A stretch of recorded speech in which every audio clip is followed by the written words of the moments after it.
Welcome back to Golf Training Hacks. In other videos we talked about how it's so important to increase your range of motion in your shoulder to help your backswing. And to do that, you really have to improve the way your scapula moves. Because if you can't retract your scapula into your backswing, you're going to be limiting the amount of distance you're going to get at the top of your backswing. That limits the amount of speed you can develop into impact. And that limits the amount of energy you put in the ball, and that means that you can't drive it as far. But that's not the only reason why you need to improve your shoulder range of motion. It also has to do with delivering energy into the ball from the front side. And let me show you why.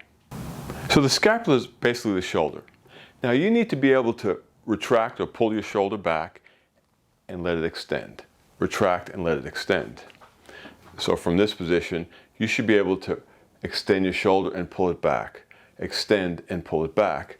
Unfortunately, a lot of us are stuck in upper cross syndrome posture, which means that your upper back, your T-spine is flexed too far forward, so you're kind of hunched over, your shoulders are dumped into the midline, and it gets stuck here.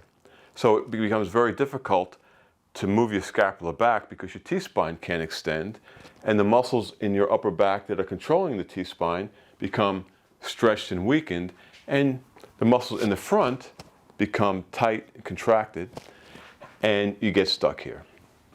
So that impacts your backswing, but it also impacts your ability to deliver energy into the ball when you are releasing leg all the way. So at impact, our hips should be open to the target and our shoulders are square to the ball. Roughly 45 degrees if you can get there. Shoulders are square to impact and the club is de-lofted a bit.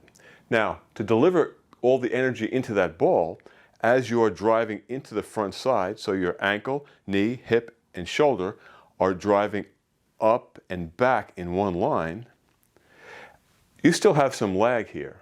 And you don't release the leg at impact completely. Leg should be released out here, roughly 45 degrees in front of impact. So you're maintaining leg into here and you're releasing it out here. In order to do that, as you are driving this front side into the ground and back, this hand has to pull up and back, not out. To do that, you need your scapula to move and retract.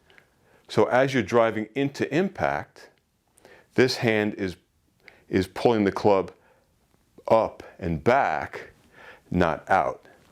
So if you are stuck here and you can't do that, you're more likely to chicken wing and keep that leg going through and pushing that ball out instead of driving your front side into the ground, keeping that leg as you impact the ball, and then driving up and back.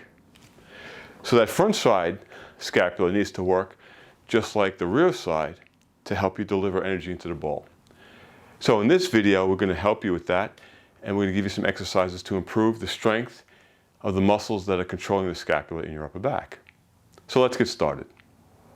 In this video, I'm going to give you an exercise to help you improve the way your scapula functions. Now, of course, there are a bunch of muscles in your upper back that control scapular movement.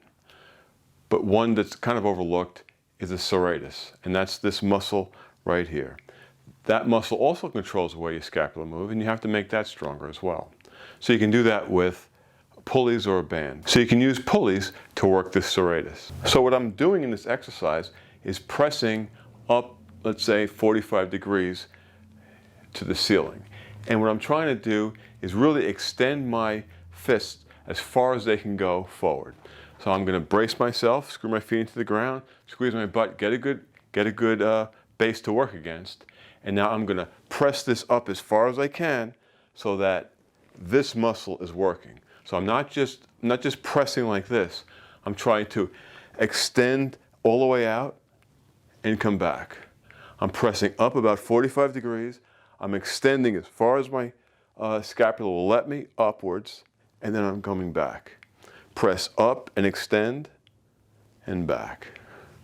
Press up all the way, extend, and come back. You could also do this with one arm. So I'm going to do this with a one arm press. Again, 45 degrees up.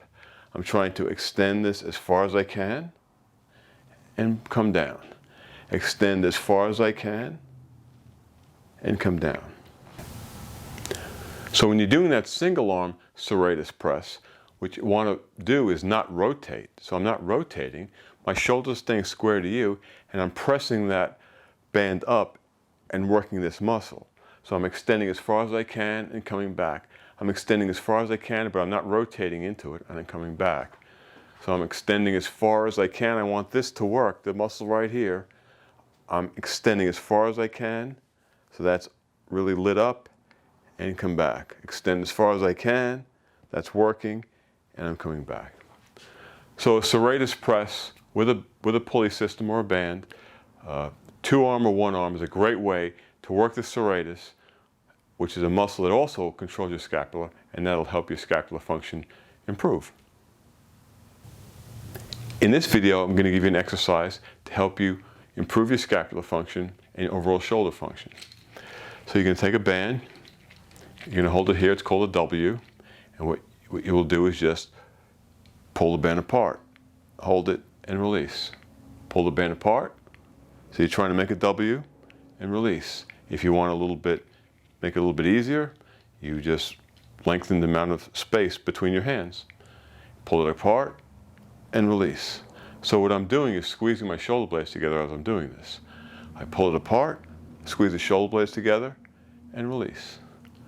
Pull it apart, squeeze the shoulder blades together, and release. This is an excellent exercise to help your scapular function.